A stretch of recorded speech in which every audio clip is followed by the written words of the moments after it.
তারপর বাধ্য হয়ে মেহের ফ্রেশ হয়ে আসে, কিন্তু শাড়িটা আর পরতে পারে না। রেদ শাওয়ার নিয়ে এসে দেখে মেহের আয়নার সামনে গায়ে শাড়ি পেঁচিয়ে বসে আছে। এটা দেখে রেদ গিয়ে মেহেরকে টেনে শাড়ি পরিয়ে দেয়। মেহেরকে টেনে তুলে ওর শাড়িটা শরীর থেকে ছুঁড়ে মারে। মেহের এইটা দেখে পিছনে ঘুরে চোখ বন্ধ করে নেয়। এইটা দেখে রেদ মেহেরের নিজের দিকে ফিরিয়ে আঁচল তুলে মেহেরকে শাড়িটা ঠিক করে পরিয়ে দেয়। শাড়ি পরিয়ে মেহেরকে দেখে বাঁকা ঠোঁটে হাসতে থাকে। মেহেরকে দেখে ওর দিকে এগোতে থাকে রেদ। এবার মেহেরের রেদের দিকে চোখ যায়। রেদ খালি গায়ে বুকের দুপাশে টাওয়াল রেখে এগিয়ে আসছে। এটা দেখে মেহের কিছুটা অস্বস্তি বোধ করে, অন্যদিকে মুখ ঘুরিয়ে নেয়। রেদ সামনে আসতেই মেহের পিছন পিছন দেয়ালে মিশে যায়। তখনই রেদ ওকে আটকে ভেজা চুলগুলো ঝাড়া দেয়, ফলে পানির ছিটা মেহেরের মুখে যায়। কি হয়েছে বউ, লজ্জা পাচ্ছ নাকি? বুঝতে পারছি অনেকদিন পর নিজের হাজবেন্ডের কাছে এসেছো, একটু লজ্জা লাগবে। খিদে পেয়েছে আমার। যাও। শালার বউ আমার আগে ফালতু কথা বলে আমার রোমান্টিক মুড নষ্ট করতো, আর এখন রেগে গিয়ে। শালার বউ যখন রোমান্সের শত্রু তখন আর কি করার। আসলে মেহেরের খুব খিদে পেয়েছে। মেহের খাবারের এক বাইট ওঠাতেই রেদ ওর হাত ধরে নেয়। এইটা দেখে মেহের রেগে রেদের দিকে তাকায়। হাজবেন্ডকে না খাইয়ে নিজে খেয়ে নেবে প্লিজ মেহের, খাবারের সময় এমন করো না। আবার সত্যি খিদে পেয়েছে, না করো না। মেহের না চাওয়া সত্ত্বেও রেগে রেদের মুখে খাবার ধরে অন্যদিকে তাকায়, আর রেদ মেহেরের দিকে খাবার বদলে মেহেরের আঙ্গুলগুলো নিজের মুখে নেয়। খুব তৃপ্তি নিয়ে খাচ্ছে রেদ, চোখ থেকে পানি গড়িয়ে পড়ছে রেদের। থ্যাঙ্কস বলেই রুমে চলে যায় দ্রুত, কিন্তু মেহের ব্যাপারটা বুঝতে পারছে না। মেহের খাবারের একটা বাইট মুখে দিতেই বুঝতে পারে খাবার প্রচুর ঝাল। আনমনে মেহের এতটা ঝাল দিয়েছে, কিন্তু রেদটা ঝাল খেতেই পারে না। মেহের দৌড়ে রুমে যায়। রেদ ঝালে চোটে বারবার দেয়ালে বাড়ি দিচ্ছে, কোনো হুঁশ নেই রেদের। রেদ মেহেরকে দেখে রেদ আর সহ্য করতে পারল না, গিয়ে মেহেরের ঠোঁট দখল করে নেয়। রেদ এমন কিছু করবে ভাবতেও পারেনি মেহের। বেশ কিছুক্ষণ পর মেহেরকে ছেড়ে দেয় রেদ। মেহের দেয়াল ঘেঁষে ওখানেই বসে পড়ে। রেদ তখনও ঝালে শশাচ্ছে। দেখো, আমি কিন্তু ইচ্ছে করে করিনি। তুমি ভালো করেই জানো আমি ঝাল খাই না, তবুও ঝাল দিয়ে আমাকে পাগল করে দিলে। আমি কিন্তু অপরাধ করিনি, আর সরি তো বলবোই না। রেদের এই কথা কি বলা উচিত মেহের বুঝতে পারছে না। এদিকে নিহাল অফিসে বসে আছে, কোনো কাজেই মন লাগছে না। বারবার শুধু তানহার কথা মনে পড়ছে। কই তুই তানহা? সবসময় তুই আমার পাশে থাকিস, আজ তোকে আমার সবচেয়ে বেশি দরকার, কিন্তু কোথাও নেই তুই। আমি যে বড্ড একা হয়ে গেলাম, কি করব কিছু বুঝতে পারছি না। কে তানহা, লন্ডনে এসেছিস প্রায় বছর গড়িয়ে গেল, কিন্তু এখনো দেশে কারোর সাথে যোগাযোগ কেন করলি না? করে কি লাভ ভাইয়া, কে আছে? সিরিয়াসলি তানহা, তুই এটা বলছিস? আগে যখন আসতে বলতাম তখন তো খালি এক্সকিউজ দেখাতে। সময় এখন আলাদা ভাইয়া। আচ্ছা, তোর যা ভালো লাগে। কেন যাব ভাইয়া? কার আশায় নিহারের কি মুখে পাবো? যেদিন যা হয়েছে তারপর।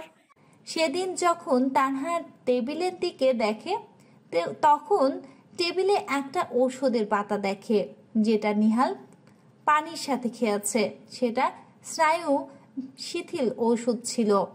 মানুষ যখন বেশি ডিপ্রেশন হয় তখন এটা খায়, আর এটা খেলে মানুষের ঘুম পায়, আর না ঘুমালে নেশাগ্রস্তের মতো কাজ করে। আর এজন্যই নিহাল সেদিন অমন করেছে। সেদিনের জন্য না নিহাল দায়ী, না আমি।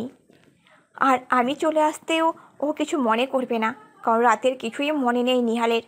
ও শুধু এটাই জানবে আমি ওর সাথে দেখা করতে গিয়েছিলাম। রায়হান সারাদিন মেহেরকে পাগলের মতো খুঁজেছে, কিন্তু কোথাও পায়নি। রায়হান বুঝতে পেরেছে রেদ ওকে নিয়ে গেছে। কতক্ষণ মেহেরকে লুকিয়ে রাখবি রেদ? আমি তো। এদিকে সারাটা দিন রেদ মেহেরকে খুব জ্বালিয়েছে। মেহের অতিষ্ঠ হয়ে বারান্দায় গিয়ে বসেছিল, কারণ ওই বাড়ির দরজা ইলেকট্রিক লগেজ। ইচ্ছে করলেও পারলেও উপায় নেই। রাতে রেত জোর করে মেহেরকে কোলে তুলে রুমে নিয়ে আসে। সমস্যা কি তোমার? সারাদিন একটু শান্তি দাওনি, এখনো কি শান্তি দেবে না? তোমাকে শান্তি দিলে তো আমি শান্তি পাই না জান। ছাড়ো আমাকে। সেটা চাইলেও পারবো না এখন, কারণ আমি তোমাকে চাই। আর তা যদি তুমি নাও চাও তবেও। মেহের রেদের থেকে সরিয়ে দাঁড়ায়। তোমার মনে হয় কি করে এত কিছুর পরও তোমাকে মেনে নেব? সেটা তোমার ব্যাপার। আর এমনিতেও আমি তোমার হাজবেন্ড, তোমার উপর রাইট আছে আমার। ঠিক আছে, তবে আমি তোমার এই অধিকারটাই নষ্ট করে দিব। কি করতে চাও তুমি? মুক্তি চাই তোমার থেকে আমি, তার জন্য দরকার হলে ডিভোর্স দিব তোমায়। তখনই রেদ পিছন থেকে মেহেরের চুলগুলো ধরে ওকে নিজের কাছে নিয়ে আসে। ছাড়ো রেদ, লাগছে আমার। আমারও প্রচণ্ড লেগেছে মেহের। মুক্তি তো তুমি মরার আগ পর্যন্ত পাবে না আমার থেকে। ডিভোর্সের কথা বললে ওটা আমি মরার আগে তুমি পাবে না। ছাড়ো, আমার লাগছে। লাগুক, তোমাকে আমি কোনোদিনও ছাড়বো না মেহের।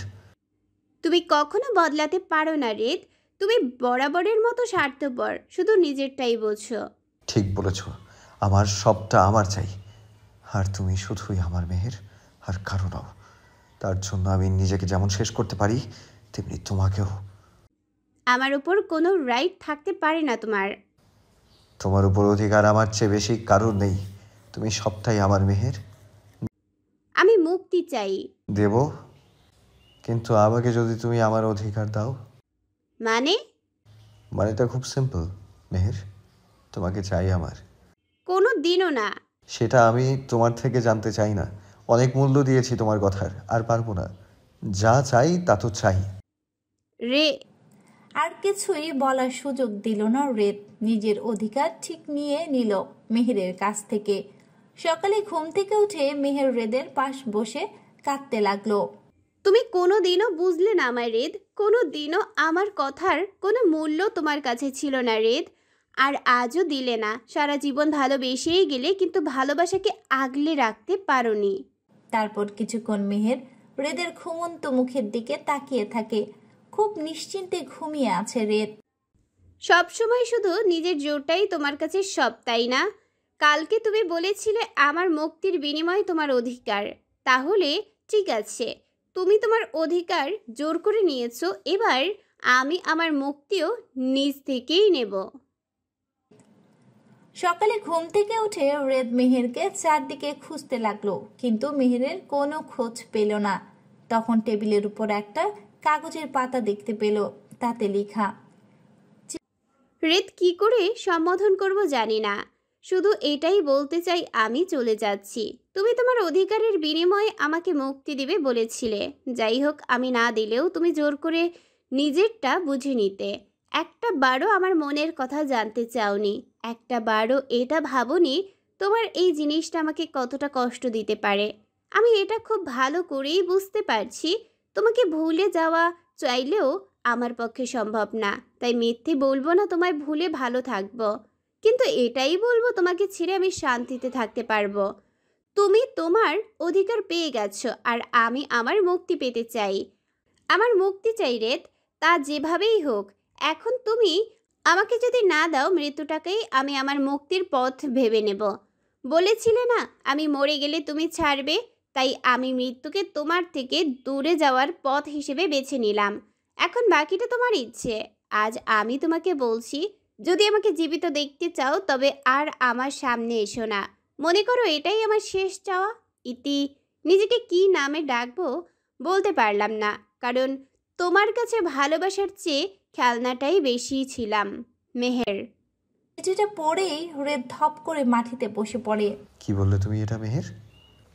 আমি তো তোমার জন্যই এটা করেছি। নিজেকে একটাবার নির্দোষ প্রমাণ করার সুযোগ দিলে না কেন মেহের? কেন?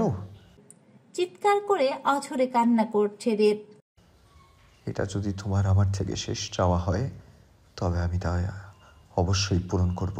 শুধু মনে রেখো মেহের, তোমার মুক্তির পথ তোমার জন্য খুব বেশি ভয়ঙ্কর হবে। এর জন্য অনেক বেশি দাম দিতে হবে তোমাকে। মেহের নিজের বাড়ি ফিরে যেতেই দেখে ওর বাবা মা ও রায়ান বসে আছে। ওদের দেখে মেহের রুমে যেতেই বাবা মেহেরকে ডাক দেয়। মেহের, জি বাবা। গতকাল সকালে রুমে গিয়ে তোমার মা তোমাকে পায়নি, আর তুমি আজ বাড়ি ফিরেছো। কোথায় ছিলে তুমি? জানো রায়ান কত খুঁজেছে তোমায়? বাবা, আমার একটা কাজ ছিল।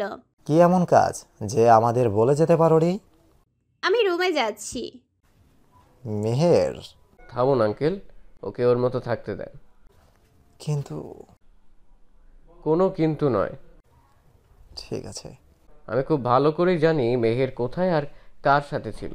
আচ্ছা তাহলে রেত কেন ওকে ছেড়ে দিল একা একা? ব্যাপারটা কি? এভাবেই প্রায় আরও কেটে যায় প্রায় 2.5 মাসের মতো। মেহের রেদের সাথে যোগাযোগ করার সমস্ত পথ মেহের নিজেই হাতে বন্ধ করে দিয়েছে। নিজের রুমটাই মেহেরের দুনিয়া হয়ে গেছে। এই কদিন মেহের একবারও বাড়ি থেকে বের হয়নি। রেদ যেদিন থেকে বাড়িতে আসতো তা মেহের বন্ধ করে দিয়েছে। একদম শান্ত হয়ে গেছে মেহের। রেদও নিজের অভিমানের জালে বাধা পড়ে মেহেরের কাছে আসতে চায়নি। মেহেরকে এভাবে দেখে ওর বাবা আর ঠিক রাখতে পারেনি নিজেকে। মেহেরটা দিন দিন শেষ হয়ে যাচ্ছে। হঠাৎ একদিন মেহেরের বাবা রায়ানকে ডেকে পাঠায়। জি আঙ্কেল, কোনো দরকারি কথা বলবেন? আমার মেয়ের সবচেয়ে প্রয়োজনে তুমি ওর পাশে থেকেছো, ওকে আগলে রেখেছো, ওকে সমস্ত বিপদ থেকে মুক্ত রেখেছো। মেহের আমার ফ্রেন্ড, আর তাই আমি এটা করেছি। কিন্তু আপনি এসব কেন বলছেন? আমি যদি তোমার থেকে কিছু চাই তবে কি তুমি ফিরিয়ে দেবে আমাকে? কি করছেন আঙ্কেল? আপনি আমার বড়, আপনি আমাকে বলে তো দেখুন। বিয়ে করবে আমার মেয়েটাকে? মানে? আমি জানি তোমাকে এটা বলা অন্যায়, কিন্তু কি করব বলো, আমিও তো বাবা। আমার মেয়ের সুখটাই আমি বেশি গুরুত্ব দিব। তুমি তো নিজেই দেখেছো রেত মেহেরের সাথে যা করেছে। তারপরও মেহেরের বেবিকে নিয়ে থাকতে চেয়েছিল, কিন্তু আল্লাহ সেটা হতে দিল। এই 7 মাসে মেয়েটা আমার শেষ হয়ে গেছে, তাকানো যায় না ওর দিকে। আমরা তো বাবা মা, তাই স্বার্থপর হতে বাধ্য হচ্ছে। প্লিজ রায়ান, তুমি আমার মেয়েটাকে বিয়ে করে ওকে একটু সুখে রাখো। আমি জানি রায়ান আমার মেহেরের অতীত ভালো নয়, কিন্তু তুমি তো ভালো করেই জানো এতে ওর দোষ নেই। যা হয়েছে সবটাই ওই রেত করেছে, তাই দয়া করে না করো না। আমার মেয়ে আমার জন্য বোঝা নয়, কিন্তু আমি ওকে সুখী দেখতে চাই, যেটা আমি তোমার মাঝে দেখছি। প্লিজ এই একটা কারণে ওকে ফিরিয়ে দিও না। আমি মেহেরকে ভালোবাসি আঙ্কেল, ওকে বিয়ে করতে আমার সমস্যা নেই। কিন্তু মেহের কি রাজি হবে? তুমি যদি রাজি হও তবে মেহেরকে রাজি করার দায়িত্ব আমার। আমি মেহেরকে বিয়ে করব আঙ্কেল, কিন্তু একটা শর্তে। কি শর্ত? ওকে নিজে থেকেই বিয়ে করতে হবে, কোনো জোরের বশে নয়। ও যদি আমাকে বিয়ের কথা বলে তবেই আমি বিয়েটা করতে, কোনো সমস্যা নেই। মেহের রাজি হবে, তুমি চিন্তা করো না। আমি আসছি। এবার আসবে আসল মজা। মেয়ের বাবা নিজে আমাকে বিয়ের জন্য বলেছে, অ্যান্ড আই শিওর সে মেহেরকে রাজি করেই ছাড়বে। অনেক জ্বালিয়েছিস তুই আমাকে রেদ, এবার তার পাই পাই হিসেব নেব আমি তোর কাছ থেকে। শুধু তোকে না, এবার মেহেরকেও তার মূল্য দিতে হবে। ভালোবাসা খুব কঠিন জিনিস, কোনো ছেলে খেলা নয়। এবার আমি তা তোমাদের দুজনকেই বোঝাবো। Just wait and see. শুধু বিয়েটা ঠিক হতে দাও। মেহেরের বাবা ওর রুমে গিয়ে দেখে মেহের শুয়ে আছে ওই অবেলায়। মেহের, তোর সাথে কিছু কথা আছে। বলো, কি বলবে? আমি কি কোনোদিন তোমার স্বাধীনতায় বাধা দিয়েছি? না, কেন? তোমার কোনো স্বাদ অপূর্ণ রেখেছি বা তোমার উপর কোনো কিছু নিয়ে জোর করেছি? না, কিন্তু কেন এসব তুলছো? তুমি যখন না বলে রেতকে বিয়ে করেছিলে তখন আমাদের মেনে নিয়ে তুমি যখন না বলে রেতকে বিয়ে করেছিলে তখন তোমাদের মেনে নিয়েছি। এমনকি তোমার প্রতিটি কথাই অন্ধের মতো বিশ্বাস করেছি। বাবা হিসেবে কোনো কাজটা করিনি আমি। তুমি বলো, সারা জীবন যা চেয়েছো তাই দিয়েছি, কোনো কিছু তোমার থেকে কিছু চাইনি। সারা জীবন যা চেয়েছো তাই দিয়েছি, কোনোদিন তোমার থেকে কিছু চাইনি। এবার আমি যদি তোমার থেকে কিছু চাই তুমি কি আমাকে দেবে? কি চাই তোমার? আমি তোমার আবার বিয়ে দিতে চাই, তাও রায়ানের সাথে। বাবা, বাবা হিসেবে সন্তানের কাছ থেকে আমার শেষ চাওয়া। জোর করবো না তোমাকে, কিন্তু মনে রেখো তুমি যদি রাজি না হও তবে। প্লিজ আমাকে এমন করতে বলো না। আমি কিভাবে রায়ানকে বিয়ে করতে পারি? এটাই তোমার কাছে তোমার পিতার শেষ ইচ্ছা। তুমি কি তার এই ইচ্ছাটা পূরণ করে সন্তান হবার দায়িত্ব পালন করতে পারবে না? বাবা, আমাকে আমার শান্তি ফিরিয়ে দাও মেহের। আমি আবার সন্তানের আমাকে আমার শান্তি ফিরিয়ে দাও মেহের। আমি আমার সন্তানকে সুখী দেখতে চাই। দয়া করো আমার উপর। হয়তো নিজের বাবার ইচ্ছে পূরণ করো, নয়তো তাকে নিজের হাতে মেরে ফেলো। না হলে আমি আমার মেয়েকে এভাবে দেখতে পারবো না। ঠিক আছে বাবা, তুমি যখন এটাই চাও তবে তাই হবে। বিয়ে করব আমি রায়ানকে তোমার কথায়। দেখবি রায়ান তোকে অনেক সুখে রাখবে। তুই অনেক ভালো থাকবি ওর সাথে, দেখিস। থাকবো, অনেক বেশি সুখে থাকবো আমি। আচ্ছা রায়ান তোর সাথে কথা বলতে চায়, আমি ওকে পাঠিয়ে দিচ্ছি। আচ্ছা। এতক্ষণ বাইরে দাঁড়িয়ে সব শুনছে রায়ান। ওর বাবা বাইরে আসতেই রায়ান সরে যায়। তুমি মেহেরের সাথে কথা বলতে পারো। Okay uncle. রায়ান রুমে ঢুকতেই মেহের বলে ওঠে, কেন বিয়ে করতে রাজি হয়েছো সবটা জেনেও? তোমার বাবার কথায়। তাই না? তুমি যদি না চাও তবে আমি আঙ্কেলকে বলে দিব আমি বিয়ে করব না। কোনো জোর নেই তোমার ওপর। মেহের এবার হেসে দিয়ে বলে, কি অদ্ভুত তাই না রায়ান?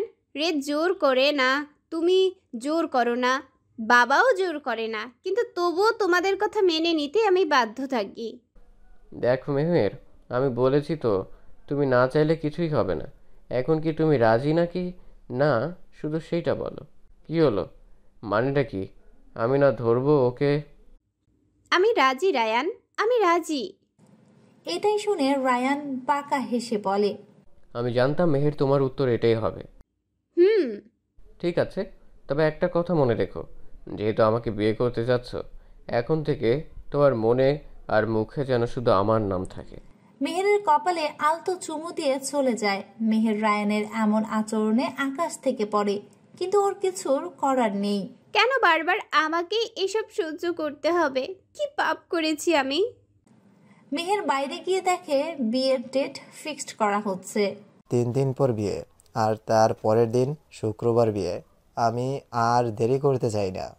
মেহের আর ওখানে দাঁড়ায় না, দৌড়ে রুমে এসে কাঁদতে থাকে। তৈরি হয়ে যাও, মেহের তোমার সাথে অনেক কিছু হতে চলেছে। সরি মেহের, কিন্তু আমার কিচ্ছু করার নেই, আমি বাধ্য তোমার জন্য। পরের দিন রায়ান রেদের অফিসে যায়। রেদ আবার নিজের থেকে কাজে জয়েন্ট করেছে। নিজেকে বিজি রাখার জন্য রায়ানকে দেখে রেদ ক্ষেপে যায়। তুই এখানে? তুই না মানলেও আমি তো মানি তুই আমার বেস্ট ফ্রেন্ড, তাই আমার আনন্দের মুহূর্তে তোকে ডাকবো না হতে পারে? মানে? এটা দেখ। কি এটা? নিজেই দেখে নে। রেদ কার্ডটা খুলে বড় রকমের ঝাটকা খায়, কারণ এটা মেহের আর রায়ানের বিয়ের কার্ড ছিল। আমার আর মেহেরের বিয়ে 5 দিন পর। অসম্ভব, মেহের এখনো আমার বউ। তোর সাথে কিভাবে? এই জন্যই এসেছি। এখানে আমি ডিভোর্স পেপার বানিয়ে এনেছি, কালকে যেন সাইন করা পায়, নাইলে এই কাজটা মেহের নিজে করবে। এইটা আমি হতে দেব না। এবার এটাই হবে, মেয়েরকে আমি বিয়ে করছি আর এটাই ফাইনাল। মেয়ের ভালো চাস তো সাইন করে রাখিস, না হলে এবার তুই না মূল্যটা মেয়েরকে দিতে হবে। রেদ আর দেরি না করে তখনই মেহেরের বাড়ি যায়। যেয়ে দেখে বাড়িতে মেহের একাই ছিল।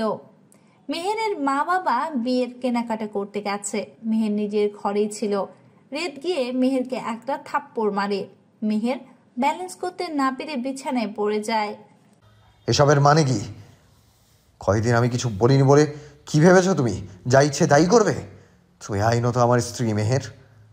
রায়ানের তো তোমাকে ডিভোর্স পেপার দেওয়ার কথা রেদ। মানে তুমি নিজে থেকে বিয়েটা করেছো?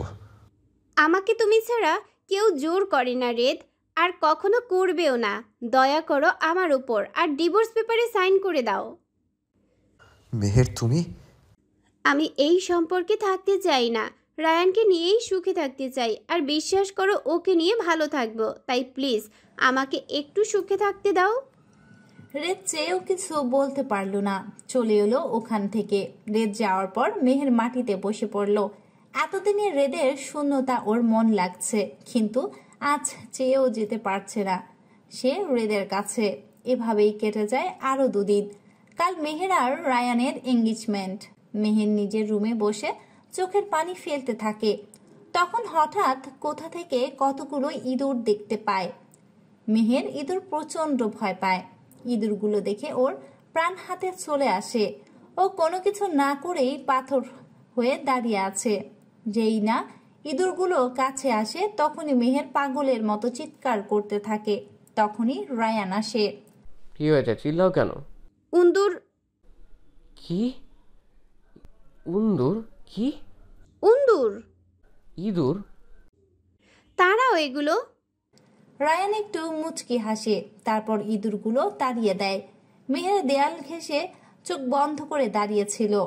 রায়ান ইঁদুরগুলো তাড়িয়ে মেহেরের কাছে যায়, তারপর ওর কপালে আলতো ঠোঁট ছুঁয়ে দেয়। মেহের এটা বুঝতে পেরে চোখ মেলতেই রায়ান ওর ঠোঁটের দিকে এগোতে থাকে। রায়ান ওর একদম কাছে আসলে মেহের কেঁদে দেয়।